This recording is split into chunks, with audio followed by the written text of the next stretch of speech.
सम्मानीय सभापति महोदय, माननीय श्रीयुक्त श्रीमान श्रीमती गुरुजी गुरुमा वृंद, एठारे उपस्थित थिबा समस्त बड़ और छोट भाई भौणी माने, मोर निवेदनर कारण एही कि जे अरे कोन दरखास्त लिखिबो कि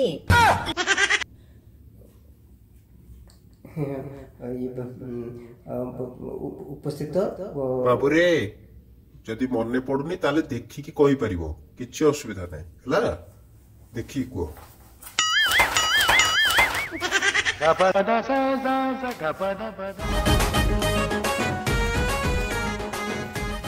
बाबू रे बाबू आ उल्टनी पढ़ी पका जा लिखिछु पढ़ी पका हला।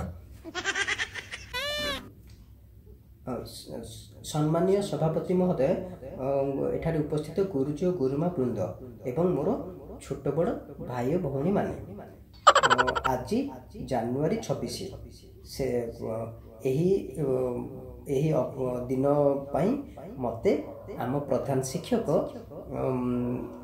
5 पेज भाषण कहिबा पई अनुमति देथिबारु मु तांको धन्यवाद दउछि। मु एठी धन्य मने करू अछि। आपण मानक पई समय बहुत मूल्यवान, सेथि पई